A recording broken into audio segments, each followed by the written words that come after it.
What is up and welcome back. This is Crypto with Jacob here, bringing you another video and update on what's going on with this cryptocurrency market. Taking a look here at the crypto bubbles at the top 100 currencies, you can see that the majority of the tokens have been doing well on a weekly basis. Now, if you switch over here to the daily, we're going to find that currently the gains have diminished, especially with the well-known tokens like HBAR, XLM, XRP, Quant, Sand, and Mana. You can kind of tell that today is not a good day for the cryptocurrencies.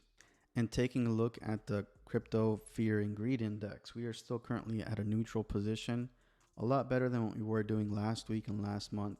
And this also indicates a little bit of uncertainty in the market. Now, if you take a look at what Bitcoin is actually doing at the moment, and when you take a look at the price charts, I usually like to use the logarithmic scale, which is mainly helpful to do on a long-term basis. I'm currently looking at the daily, and I'm going to go ahead and draw some trend lines, things that I have been noticing ever since crypto back in November of 2021 hit the all-time high of about 69,000, and since then we've been on a downtrend. I do think that it plays out right to where we are now with a little bit of consolidation, and we actually broke the downtrend line. I'm going to go ahead and do a clone and position this a little bit closer to where I think this descending channel was. And just about a week ago, Bitcoin actually broke out of this descending channel. And originally, when I saw this breakout from the descending triangle, I thought it could have been a possibility of a fake out, as you see here back in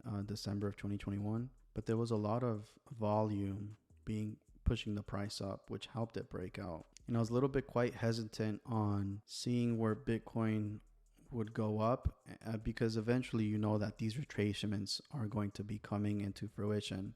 And you can kind of tell that it's also been trying to hit that daily EMA of the 200, and it didn't even reach it. So I do see more of consolidation coming. We can even draw a Fibonacci level and see where this retracement might happen. We do see that it's currently almost about to touch the 0.382 Fibonacci level. And let's also go ahead and add in a trend-based Fibonacci extension just to kind of get an idea to where, if this is the bottom, where would price go from here? Where would be the next level targets? So I do see some levels that bounce off each other, kind of like the 1.272, which is almost equivalent to the Fibonacci 0.5, and the 1.414, which coincides with this 0.382 Fibonacci level. So we would like to see, as Bitcoin is retracing, how far will it retrace. If it's either to the 3.82, closes below the 3.82, it's going to most likely retest the 0.5 before going to the upside. But I do see it potentially running into the 200 EMA.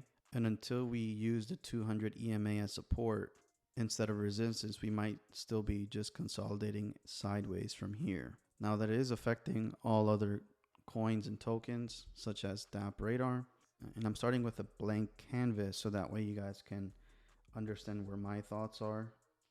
In regards to DAP Radar, there was a couple of trends that I've been noticing. After reaching this 5 cents level, let's go ahead and draw a descending trend line. And also over here from one of the lows from mid-January. And before price started going down, I actually wanted to see where it would retest. And in my previous videos, I thought that it was going to keep on consolidating above the 2.5 cent level.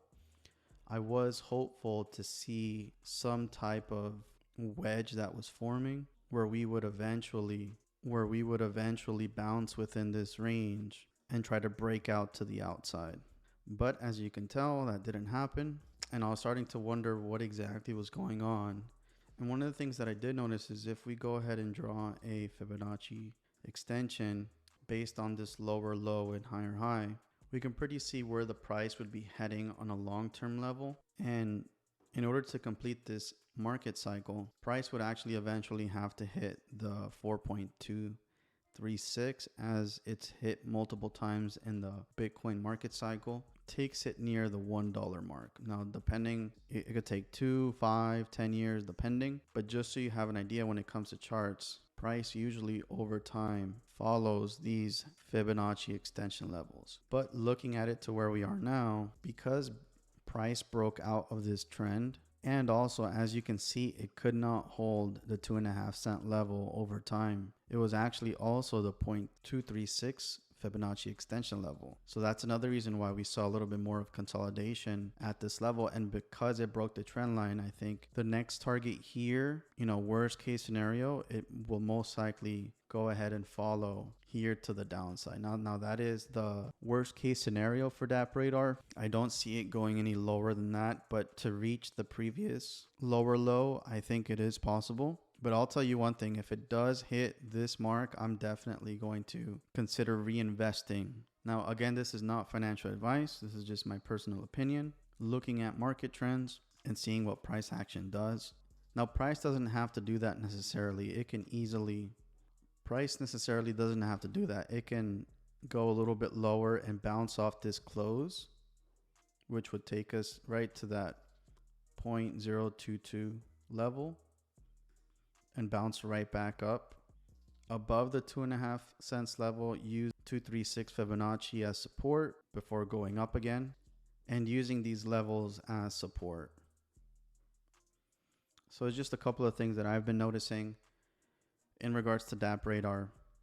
Like I said before on this channel, for me, this is a long time hold, and anytime that the price is below the 2.5 cent level, for me personally, I think is a great investment. And yeah, I encourage everyone to do their own research for sure. Now, in regards to the DappRadar project itself and their social media, Twitter has actually been consistently gaining followers. I believe from when my first video came out, it was around 149, almost reaching 150, and within a matter of about a week and a half, we're already over 155. So it's been growing. They've been continuing their communication with the community. They're also being used by a lot of media when it comes to sourcing their analytics. And one of the things that I would like to mention in regards to cryptocurrencies as a whole, to be on the lookout for the Super Bowl this weekend. As we all know, the Super Bowl could be one of the most watched sports games, and there's been a lot of talk in regards to exchanges doing a lot of advertisement. And it says the Super Bowl will feature commercial breaks that embrace the usual jokes and celebrities, plus a whole lot of blockchain. There's a lot of exchanges, at least 3 online services for buying and selling digital currencies, eToro, Crypto.com, and FTX, are scheduled to run ads during the game. BitBuy, a Canadian crypto exchange, will run one during the Canadian broadcast of the game. And I honestly saw some exchanges like Binance, but I heard that Binance was also going to put a couple of ads, and they're actually calling this the Crypto Bowl now, just because of the amount of crypto exchanges that are going to be making their first Super Bowl appearance, which can either mean one thing, very, very bullish for crypto. And the other thing is that there's also that concept of buying rumors and selling on fact. So I wouldn't be surprised if price starts to come up just before the Super Bowl and then just take a dump on the market. But either way, when it comes to these cryptocurrency exchanges, going out of their way and buying ads specifically for the Super Bowl this year is really bullish on the crypto arena itself. I believe as time comes by, this will help crypto adoption and also bring more of the retail consumers into the crypto space, which will in fact help all the market caps and bring in more volume. I do think that even right now, as crypto is at about a 2 trillion market cap as a whole, there have been experts saying that the crypto space itself can become a $40 trillion market. Obviously not in 1 year, that will have to take time for that to happen, but it's just one of those things to consider, going forward. So that is my daily update. I'll try to make some more videos over the weekend. Usually the weekends are a little bit more low on volume, but if you found this video valuable, go ahead and smash that like button, comment below what your thoughts are in regards to the Crypto Bowl or DappRadar or Bitcoin, and subscribe to my channel if you like. I really want to go ahead and grow this community as much as I can. My goal is to